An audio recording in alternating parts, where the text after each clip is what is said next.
389장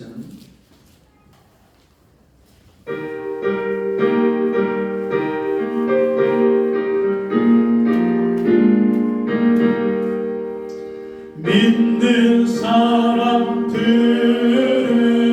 금병 같으니 앞에 가신 주를 따라갑시다. 우리 대장 예수 길을 가지고 적정하는 곳에 가신 것보다 믿는 사람들을 근병 같으니 앞에 가신 주를 따라갑시다. 원수 마귀 모두 쫓겨나기를 예수 이름 듣고 겁이 납니다. 우리 찬송 듣고 지옥 떨리니 형제들아 찬송하시라.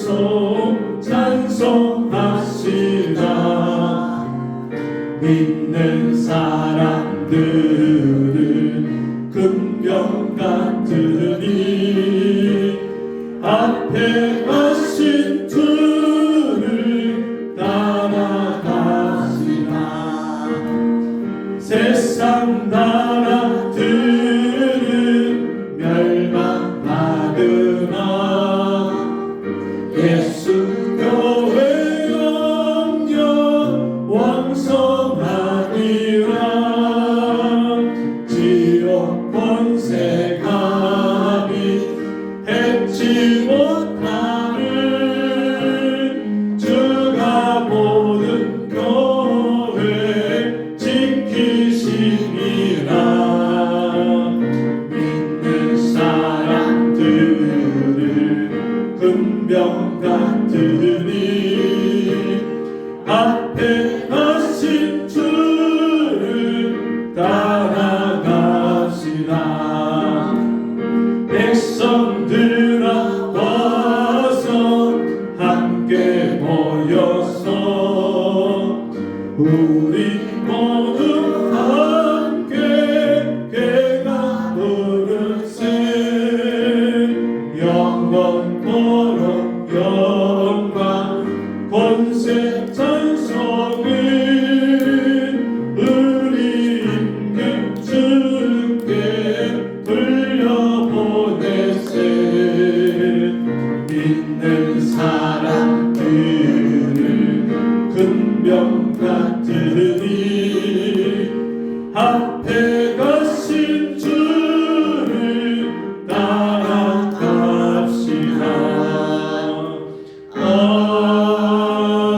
아멘. 성경 말씀 사사기 6장 11절에서 18절입니다. 사사기 6장 11절에서 18절 한 절씩 교독합니다. 여호와의 사자가 아비에셀 사람 요아스에게 속한 오브라에 이르러 상수리나무 아래 앉으니라. 마침 요아스의 아들 기드온이 미디안 사람에게 알리지 아니하려 하여 밀을 포도주 틀에서 타작하더니 여호와의 사자가 기드온에게 나타나니 여호와께서 너와 함께하시라. 기드온이 그에게 대답하되 나의 주여 여호와께서 우리와 함께 계시면 어찌하여 이 모든 일이 우리에게 미쳤나이까. 또 우리 열조가 일찍 우리에게 이르기를 여호와께서 우리를 애굽에서 나오게 하신 것이 아니냐 한 그 모든 이적이 어디 있나이까. 이제 여호와께서 우리를 버리사 미디안의 손에 붙이셨나이다. 여호와께서 우리를 돌아보라.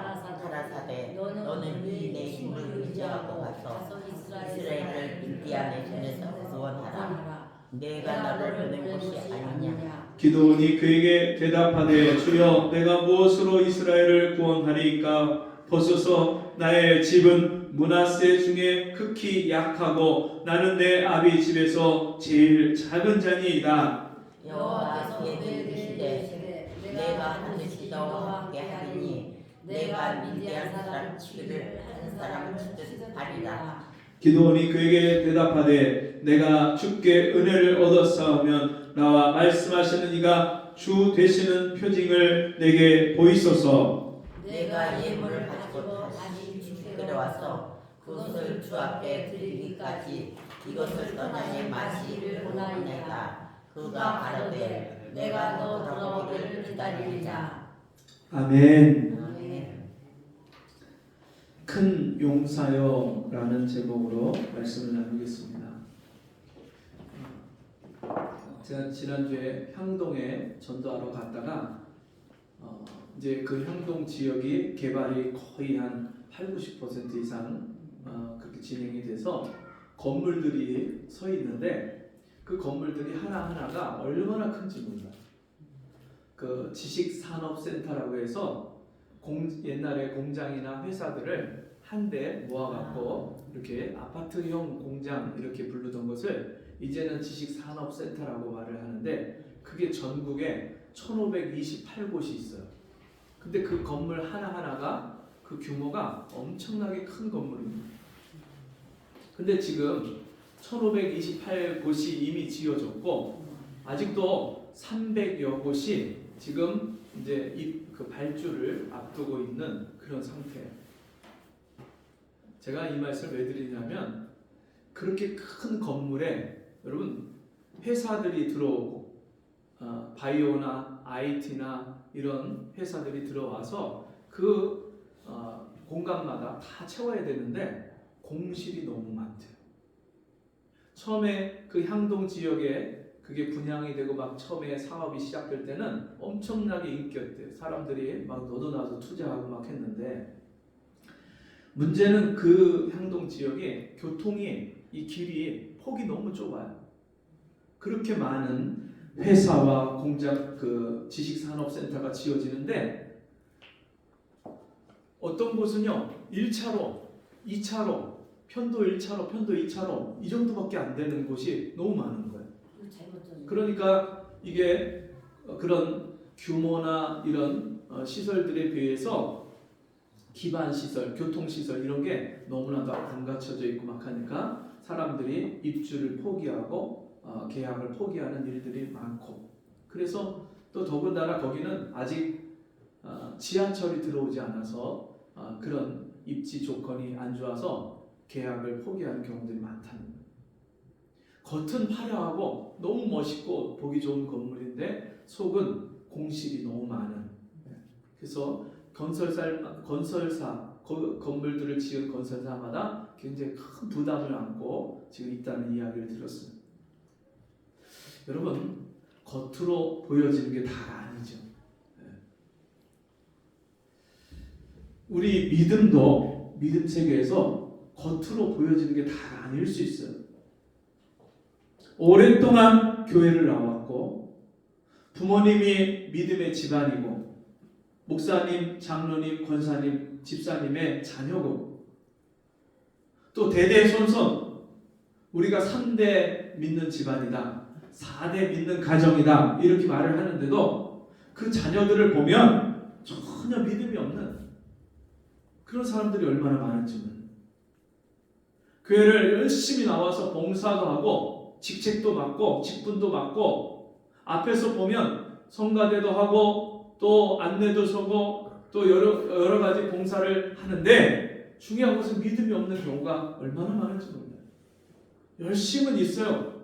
근데 실제 삶 속에서 나와 함께 하시는 그 하나님을 신뢰하지 못하고 하나님께 내 인생을 맡기지 못하고 늘 염려하고 불안해하고 늘 신경질적이고 짜증을 내고 삶 속에서 예수 믿는 사람다운 그리스도인다운 그런 삶을 살지 못하는 그런 경우가 너무나도 많습니다. 뿐만 아니라 인생의 어려운 문제들, 크고 작은 문제들을 만나면 전혀 믿음이 없는 사람처럼 그렇게 낙심하고 주저앉고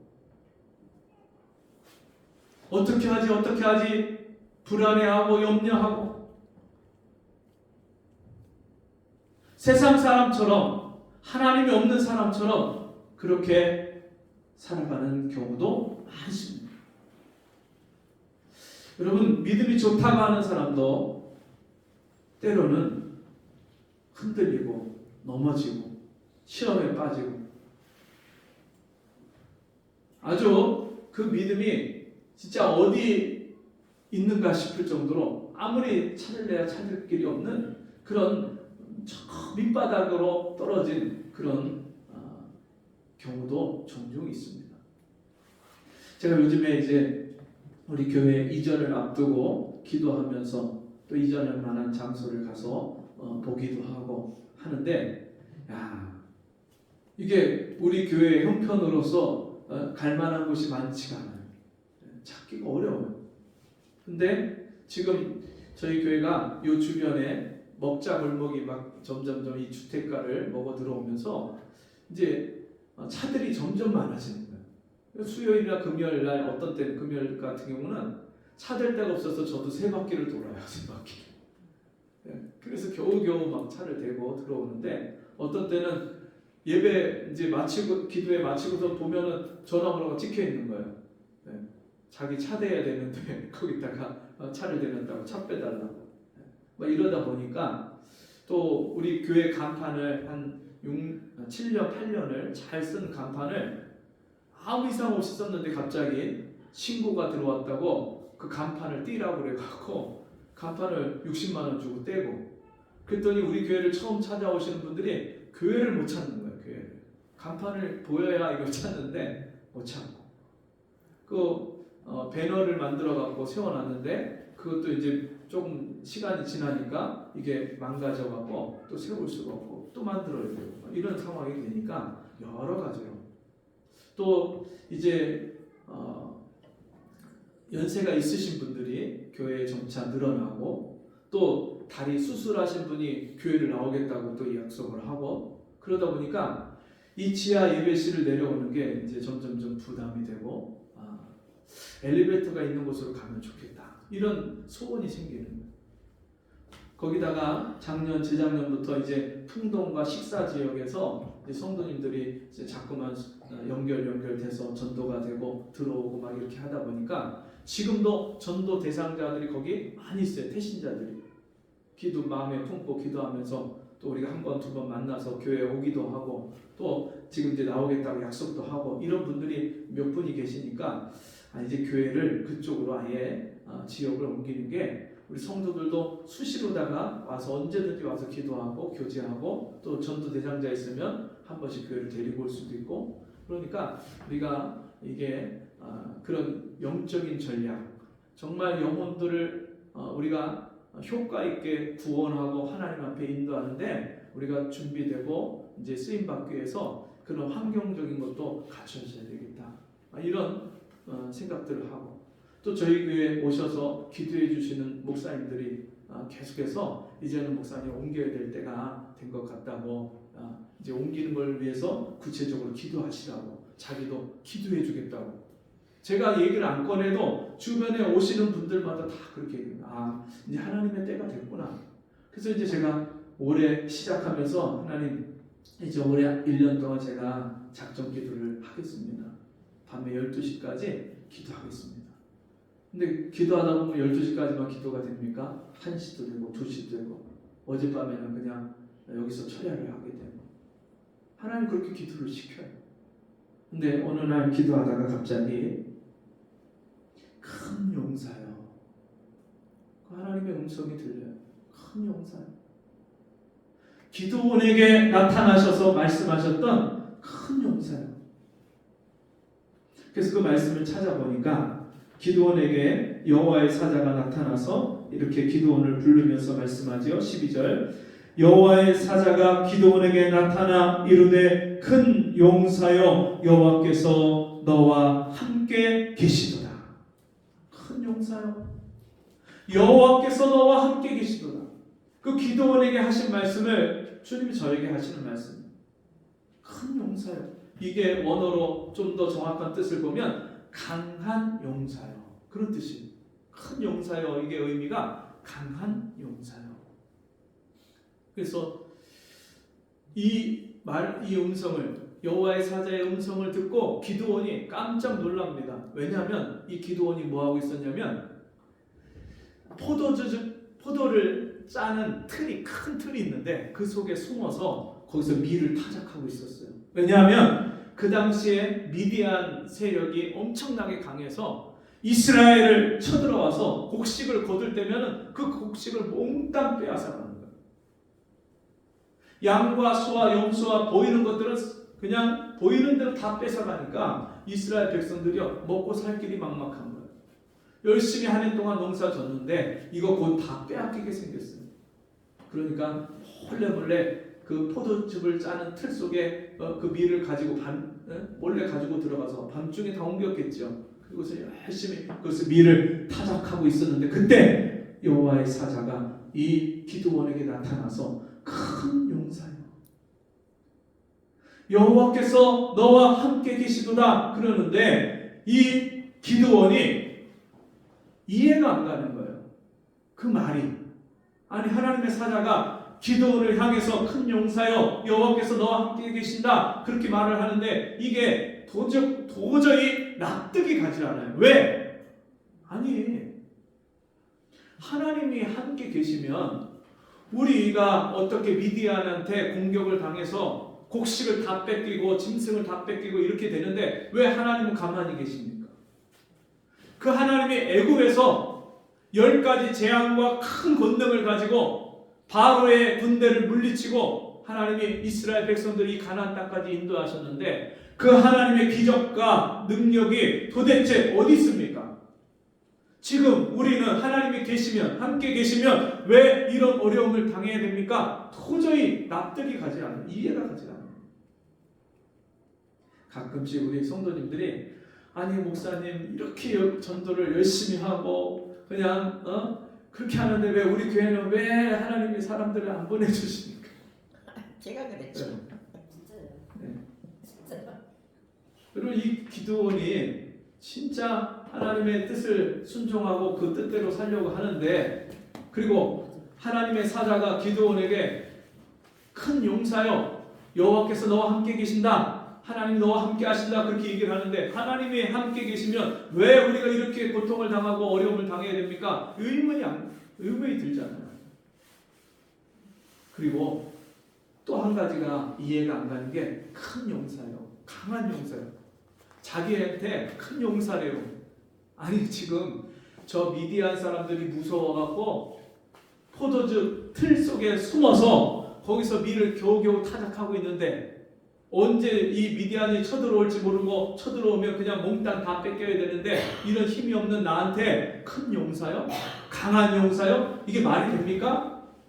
더군다나 이 기드온은 어느 지파 사람이에요? 므낫세 지파 사람이에요. 므낫세는 요셉의 두 아들 중에 원래 맏아들인데 야곱을 통해서 하나님이 축복하실 때 에브라임을 더 축복하셔서요 므낫세보다 에브라임 지파가 더 컸어요.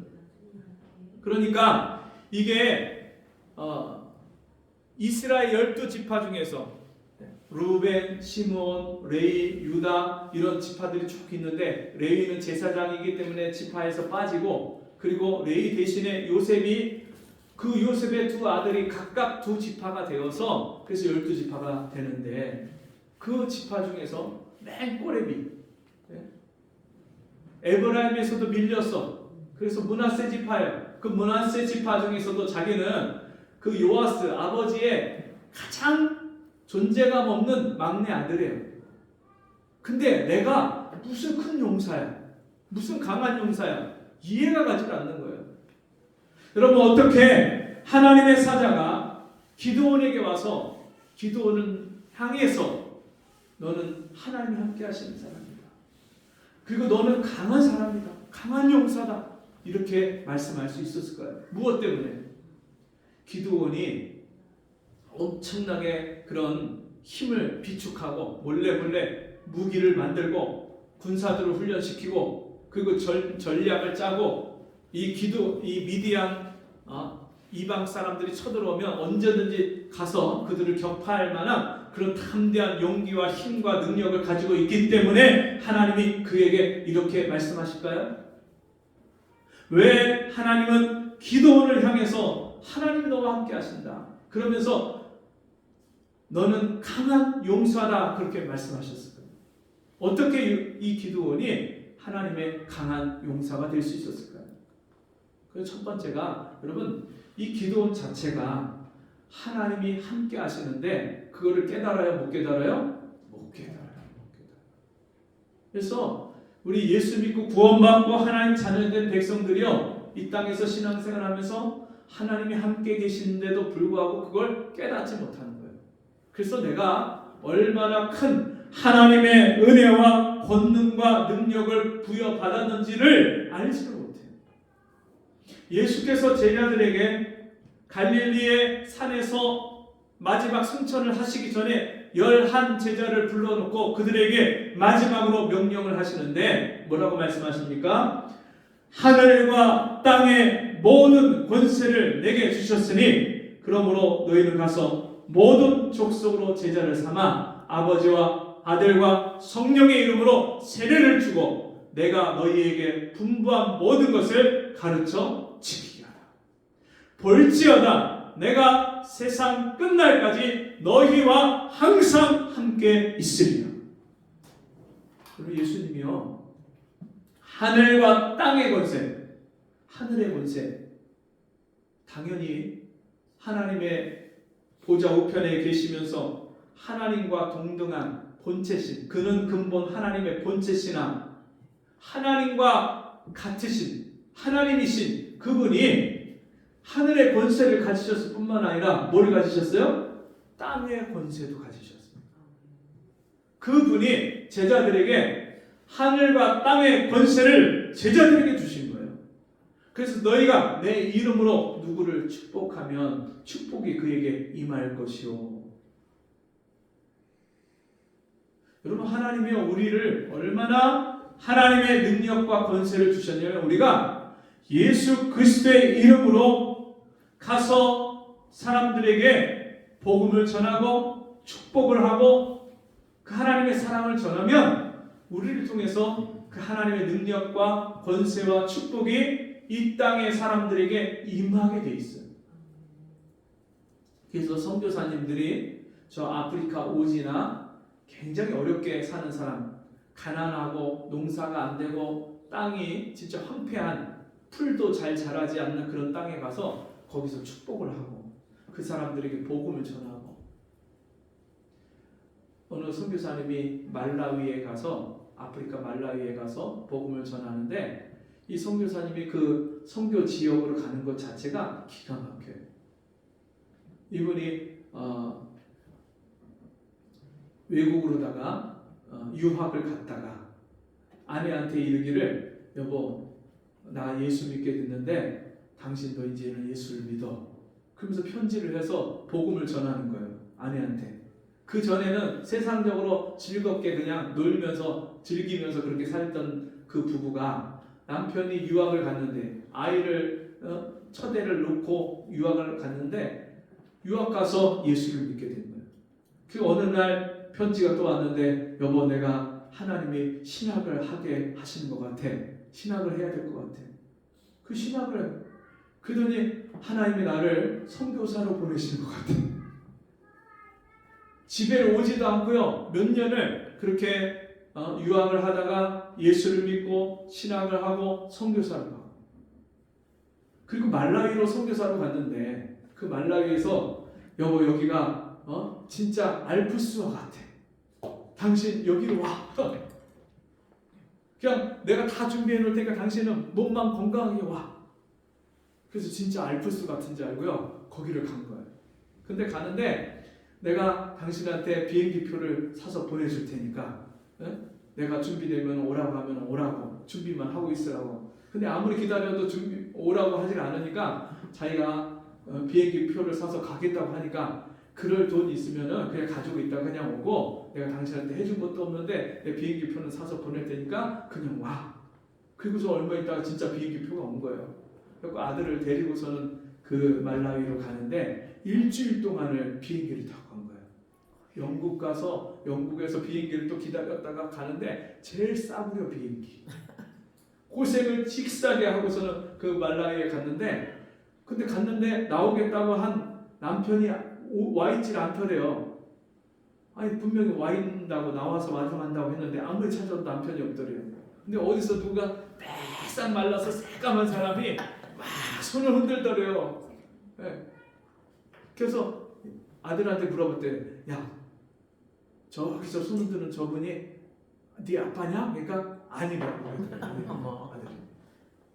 세상에 그 아프리카에 가서 이분이 그냥 빵만 빵 그 밀가루 떡만 그 빵만 먹고 사는데 마른 빵만 먹고 살았다고. 얼마나 말랐는지 가서 나중에 옷 벗어놓은 그 바지에 혁띠를 보니까 이 혁띠가 6칸을 줄여갖고 못을 뚫어갖고 혁띠 살 돈도 없으니까 그 6구멍을 내갖고 그걸 입었대요. 얼마나 말랐습니까? 근데 그날부터 고생이 시작이 되는데 말도 못하게 고생. 그리고 가서 예배 드리고 오면 성도들한테 이 선교사님이 광고를 하는데 배고프고 목마르고 여러분 굶고 너무 힘들면 우리 집에 다 오십시오. 네, 와서 먹고 먹여주고 재워줄 테니까 다 오십시오 해갖고 그 성도들이 거기 다 오는 거예요. 그러면 아침 저녁으로 빵 먹고 저녁에 쌀을 먹었는데 그거를 사다 놓으면 와서 그 성도들이 같이 다 먹는 거예요. 그럼 저녁 먹을 게 없는 거예요. 근데 먹을 게 다 떨어져야 된대요. 먹을 게 다 떨어져요. 그러니까 그것 때문에 그 성도들이 있을 때는 못 싸우고 성도들 가고 나면 이 사모님이 선교사님을 계속 바가지를 긁고 싸우는 거예요. 알프스라고 해서 왔는데 도대체 이 알프스는 어디 있는지 그런 인생을 살. 근데 이 사모님이 어느 날 말라리아와 황달에 걸려갖고 이 사모님이 죽게 됐어요. 근데 그 자기가 그렇게 아파서 죽어가면서도 남편한테 그랬대요. 내가 죽으면 여기 이 땅에 묻지 말고 돈이 아무리 많이 들어도 무조건 한국으로 나를 옮겨다가 거기다가 묻어달라. 여기서 너무 고생해갖고 난 여기 묻히기도 싫으니까 그렇게 옮겨달라. 근데 이 선교사님이 눈물로 울면서 여보 당신 안 죽어. 걱정하지 마. 하나님 고쳐줄 거야. 괜찮아.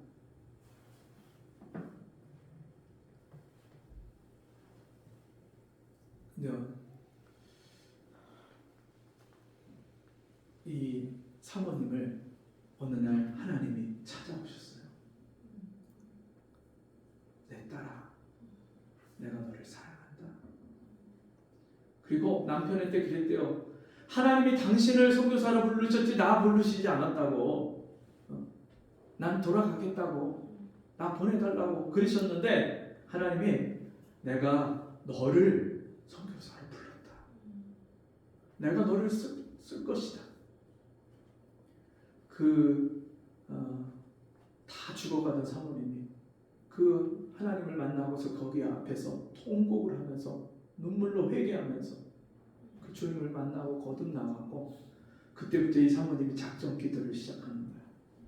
하루 한 끼만 먹고 2끼를 금식하면서 100일 동안을 기도하고 그곳에는 병원에 갔는데 병원에서 의사가 깜짝 놀라더래요.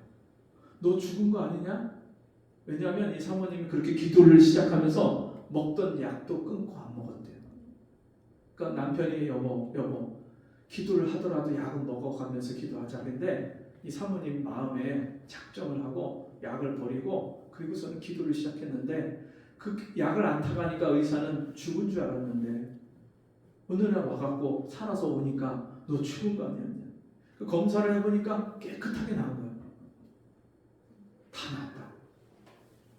그때부터 하나님이 이 선교사님 부부를 축복하시고 은혜를 주시고 하는데 놀라운 일들이 일어나갖고 진짜 하나님 싸울 곳이 없도록 그렇게 진짜 후원을 받고 그렇게 하면서 스와질랜드에다가 거기다가 종합대학을 세우고 거기다가 의과대학을 세우고 병원을 세우고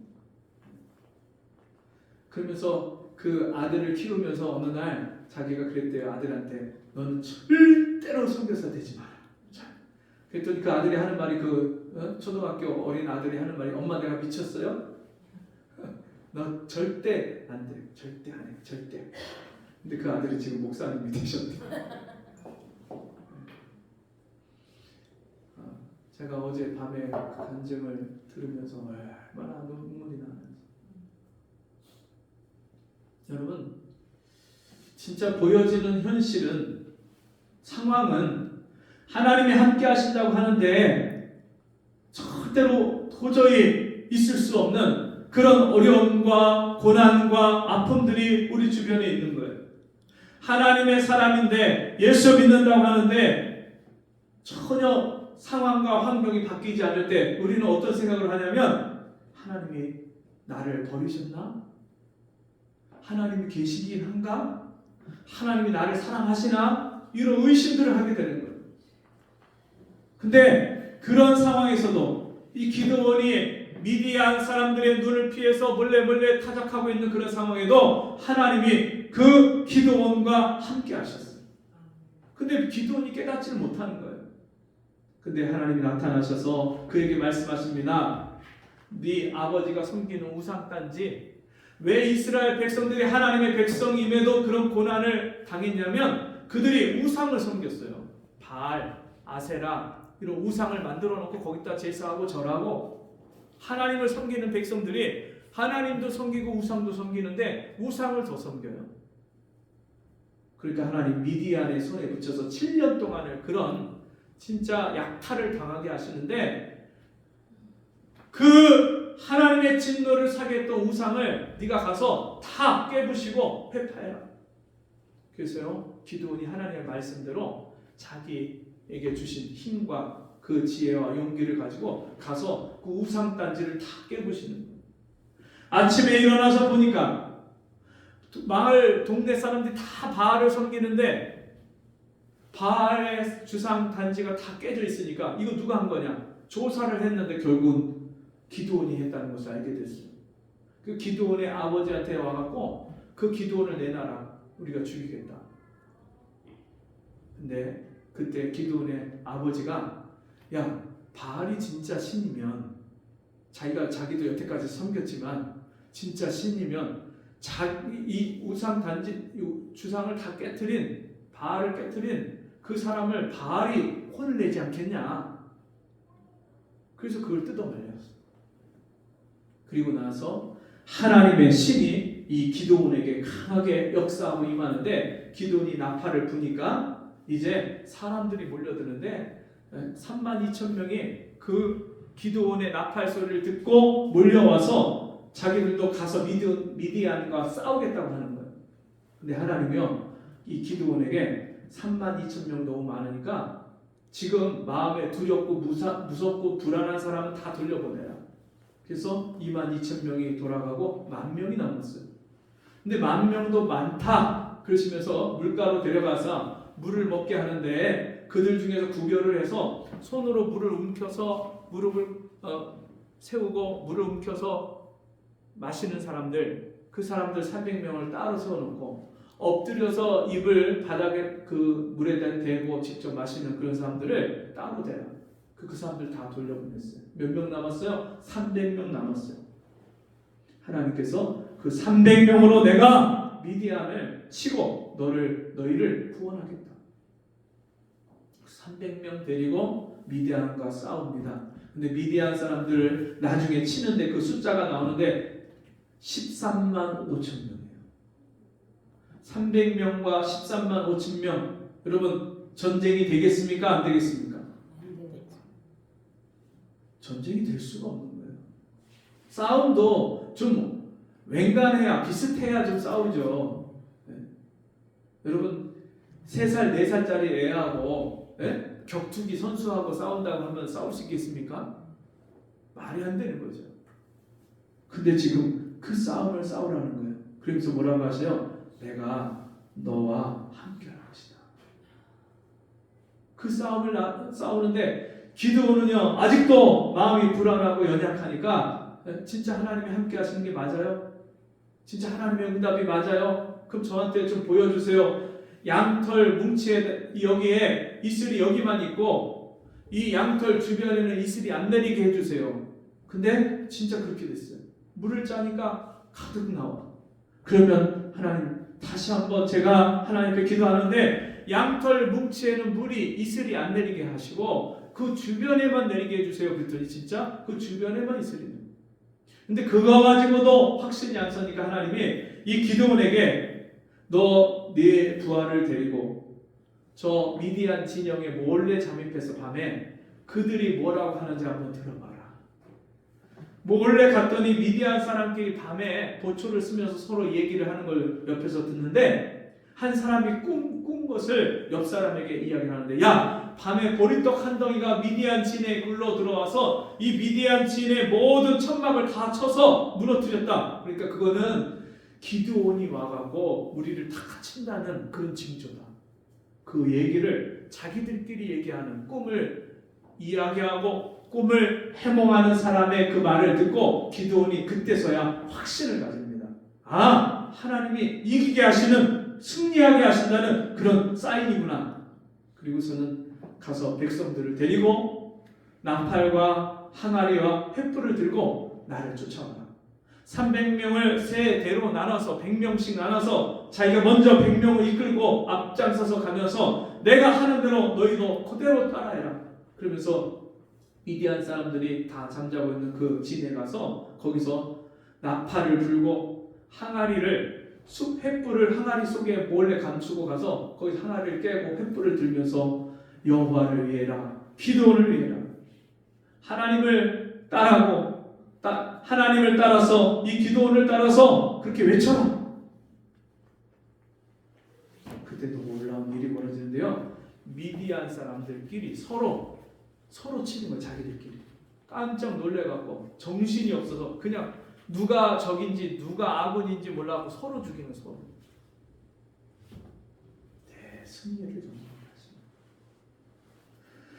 나와 함께 계시지만 주변의 상황과 환경 때문에 그 어려움 때문에 하나님이 함께 계시는 것을 깨닫지 못했던 기드온이 이제는 나와 함께 하시고 나에게 나타나셔서 말씀하신 사명을 주신 그 하나님의 말씀을 쫓아서 그대로 자기 능력과 힘을 하나님이 주신 달란트를 가지고 그대로 순종하고 가서 이 사명을 감당을 합니다. 자, 14절 말씀을 보시면 여호와께서 그를 돌아보아 가라사대 너는 내 힘을 의지하고 가서 이스라엘을 미디안의 손에서 구원하라. 내가 너를 보낸 것이 아니냐. 무슨 힘이요? 하나님이 주신 힘, 하나님을 의지하는 힘, 하나님 나와 함께 하신다는 이 확신을 가지고 나가서 이 일을 해라. 여러분, 우리 교회의 형편만 보면 우리가 뭘 할까 그런 생각 안 드십니까? 연세도 많고 몸도 불편하고 숫자도 많지 않고 무엇을 할 수 있을까? 근데 하나님은요 사람의 숫자에 있지 않아요. 32,000명이 모였는데 그 숫자가 많다는 거예요. 135,000명을 상대하는데 많으니까 돌려보내라. 몇 명 가지고 싸웠어요? 300명 가지고 싸웠어요. 3,000명, 3만명.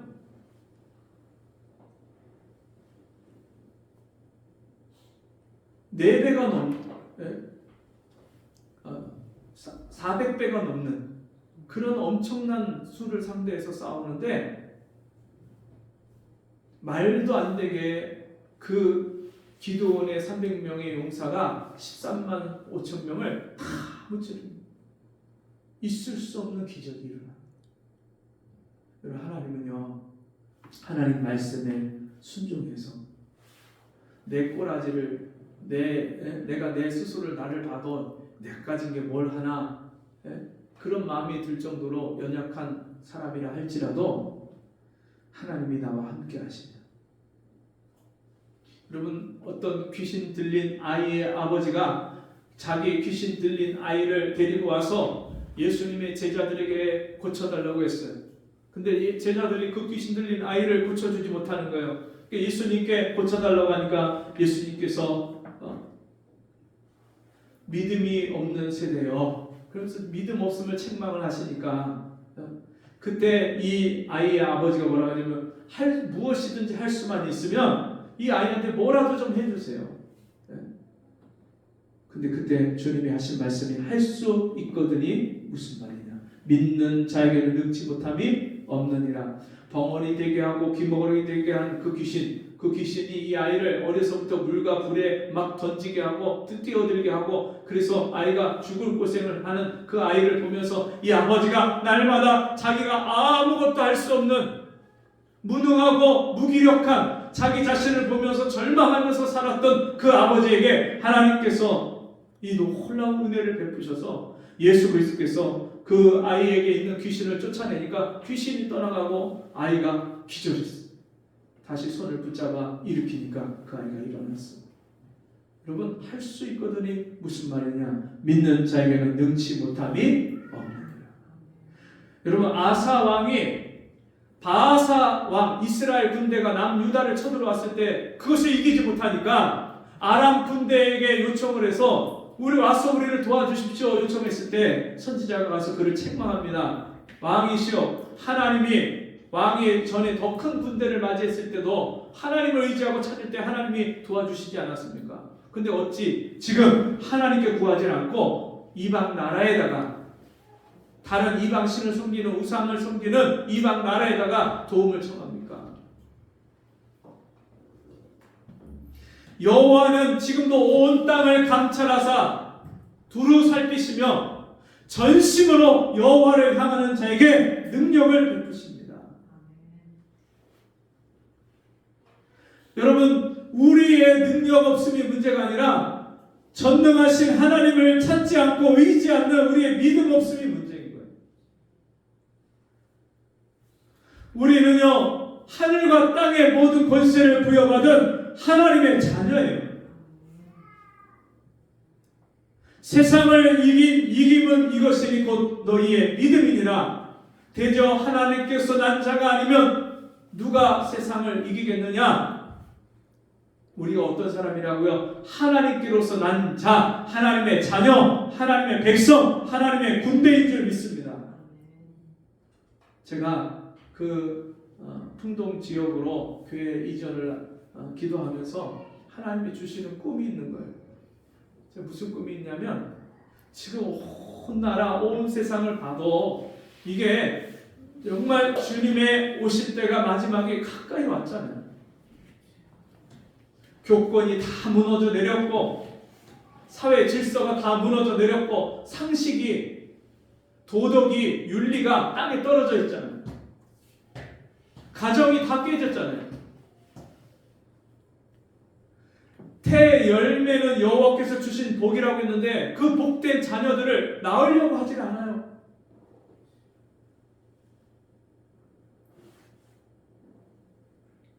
여러분, 이렇게 우리나라가 인구 급격하게 줄어들면 이제 곧 얼마 안 있으면 진짜 심각한 문제가 도래해요.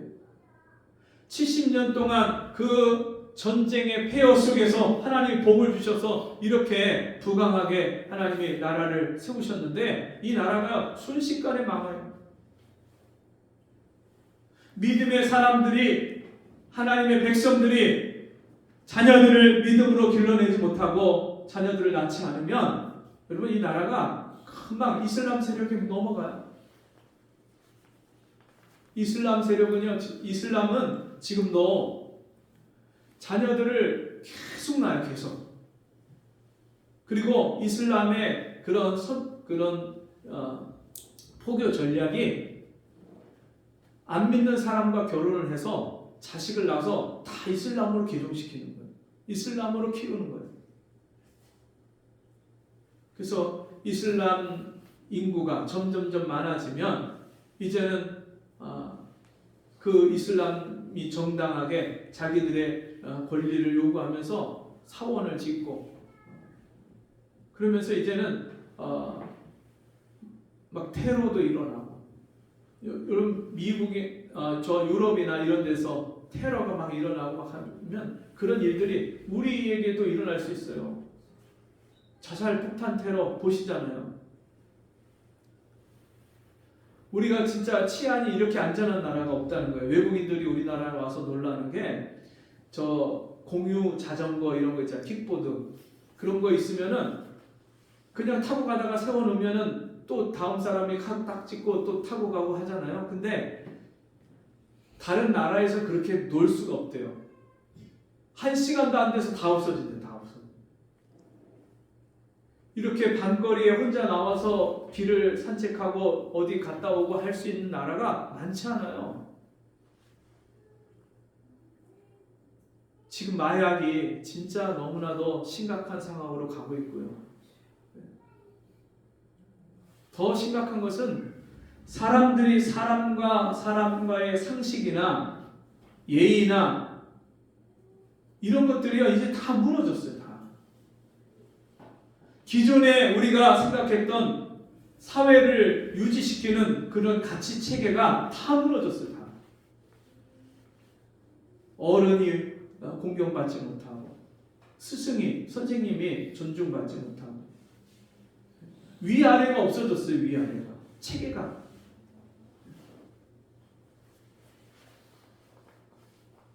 그때 더 안타까운 것은 죄가 너무너무 관영해졌어요. 네? 오피스 와이프라고 여러분 자기 아내 말고 오피스 얻어주고 거기서 자기가 또 여자를 들여서 이중생활하는 그런 사람들이 얼마나 많고요. 진짜 말로 다 할 수 없는 강단에서 다 얘기할 수 없는 그런 음란하고 타락한 시대가 됐어요. 소돔과 고모라 성이 지금 오늘날 이 시대예요. 교회는 이 세상을 변화시킬 수 있는 영적인 힘을 다 잃어가고 있어요. 지금요 신학교가 문 닫게 생겼어요. 신학교 지원자가 너무너무 줄어갖고 이제 얼마 안 있으면 신학교가 문 닫아요. 그럼 이 땅에 목사가 아예 없어지는 거예요. 아예 목사가 되려면 저 외국에 가서 해야 되는데 외국도 지금 그런 상태예요. 우리나라만 그런 게 아니라. 그리고 다 목회자를 해도 부교육자를 해도 그 받는 사례가 저희 쿠팡이나 저런 알바를 뛰면서 받는 그런 월급보다도 절반도 안 돼요. 그러니까 기본 생활이 안 되니까 목회자를 하려고 하지도 않아요. 신학교 지원도 안 해요. 교회가 자꾸 줄이고 있대요. 교인 수도 줄고 교회도 줄고 네. 더 중요한 거는 은혜 받아서 주님 앞에 헌신하는 사람들이 없는 거예요. 예전에는 너도 나도 은혜를 받으면 내가 주를 위해 헌신해야지. 개척교회도 일부러 찾아다니면서 이 개척교회를 세우는데 내가 하나님 앞에 하나님의 일할로 헌신해야지. 이런 사람들이 있었는데 지금은 날이 갈수록 그런 사람이 없어요. 오늘날 이런 시대에 정말 우리 교회가 이제 하나님 앞에 바르게 세워져서 하나님의 일꾼들을 세우고 십자가의 군병들을 길러내고 복음을 전해서 영혼을 살리는 일을 하루속히 해야 돼. 하루속히. 진짜 얼마 남지 않았어요. 우리 세대가 어른들이 지금 믿음의 세대가 다 돌아가시고 나면 이 사사시대처럼 하나님을 아는 사람, 하나님이 행하신 기적을 아는 사람이 없어져요. 하나님을 경험하고 하나님을 만나고 하나님과 함께 동행하고 함께 사는 사람이 없어져요. 그러기 전에 우리가 모이게 힘쓰고 정말 한 영혼 복음을 전해서 영혼을 살리고 그 영혼을 하나님 앞에 인도해서 복음을 전하고 말씀을 가르치고 훈련시키고 영적인 군사로 마귀를 대적하고 죄를 미워하고 세상과 싸울 수 있는 영적 군사로 만들어야 돼요. 우리 학생들, 청년들도 하나님 말씀으로 무장하고 깨워서 기도하고 새벽기도 나오고 철야기도 하고 말씀 붙잡고 매일매일 씨름하고 이런 사람들로 길러내야 돼요. 제가 너무 진짜 주님 앞에 부끄럽고 죄송한 것 중에 하나가 우리 아이들을 아직까지 그렇게 길러내지 못했어요. 제가 그렇다고 세상 사람처럼 아이들이 밖에 나가서 그렇게 엉망으로 살진 않지만 한 영혼 한 영혼 강한 군사로 진짜 스스로 하나님을 찾고 말씀을 매일매일 생명으로 여기고 말씀 붙잡고 자기를 쳐서 복종시키고 한 말씀 한 말씀 말씀대로 살려고 씨름하고 기도하고 이런 강한 용사로 군사로 길러내야 되는데 제가 아직까지 그게 부족해요. 우리가 함께 이 일을 위해서 기도해요. 여러분 나이가 문제가 없습니다. 나이가 상관이 없습니다. 우리 70, 80 되신 우리 성도님들도 강한 군사예요. 아멘. 예. 왜 그러냐? 하나님이 함께 하시면.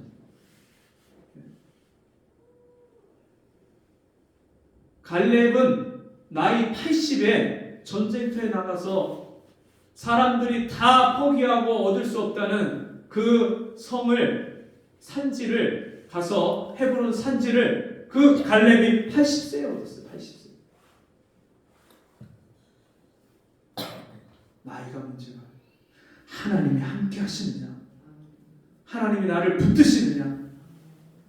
큰 용사여 여호와께서 너와 함께 계시는도다. 하나님이 이렇게 우리를 찾아오셔서 말씀하시면 여러분 우리가 강한 힘을 갖고 육체의 연약함도 이기고 모든 주변의 상황과 환경을 능히 이기고 우리 주변에 정말 미디안에게 당하고 공격받아서 정말 포로로 끌려가고 죽임당하고 재산을 뺏기고 그렇게 살았던 이스라엘 백성들처럼 지금 마귀에게 종노릇하고 죄의 종노릇하고 술 취하고 방탕하고 음란하고 간음하고 도적질하고 사기치고 도박하고 마약하고 이 온 세상에 이 하나님을 모르는 백성들에게 우리가 가서 이 생명의 복음을 전해서 그들을 살려내는 구원해내는 하나님의 강한 용사로 쓰임받을 줄 믿습니다.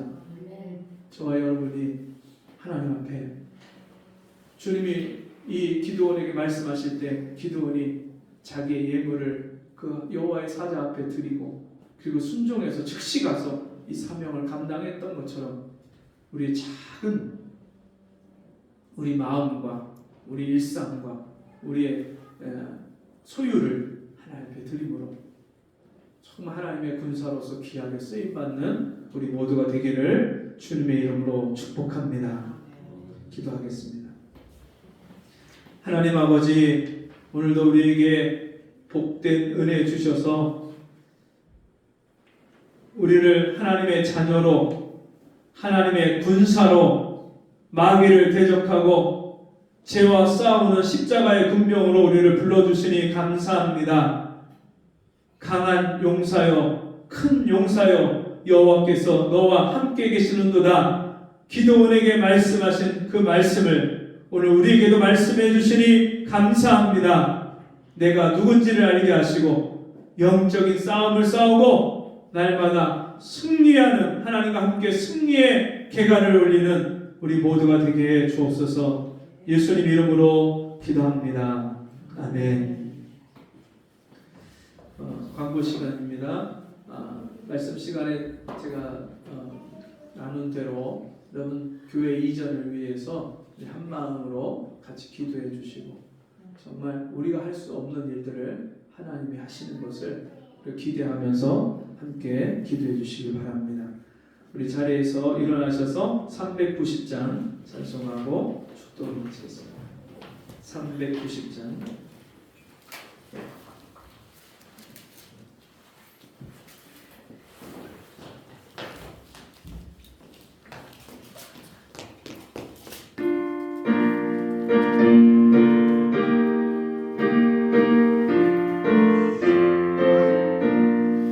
십자가 군병 주 위에 일어나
위에 일어나 내 힘이 부족하니 주 권능 믿어라 복음의 답주 읽고 늘 기도하면서 너 맡은 자리에서 충성을 다하라 십자가 군병 들어 주 위에 일어나 이 날을 적장하고 본캐가 오르리 승전한 군사들은 영생을 얻으며 영광의 주와 함께 왕노를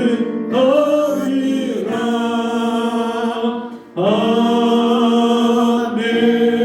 아멘. 지금은 우리 주 예수 그리스도의 은혜와 하나님 아버지의 크신 사랑과 성령의 감화, 감동, 위로, 교통하시는 은혜의 역사가 오늘 주의 말씀 듣고 큰 용사여 여호와께서 너와 함께 하시는도다 이 말씀의 확신 가운데 날마다 주님과 동행하며 주의 뜻을 쫓아 순종하며 주님의 영광을 나타내며 승리 생활하기를 원하는 우리 성도들 머리 위에 지금부터 영원토록 함께 있을지어다. 아멘.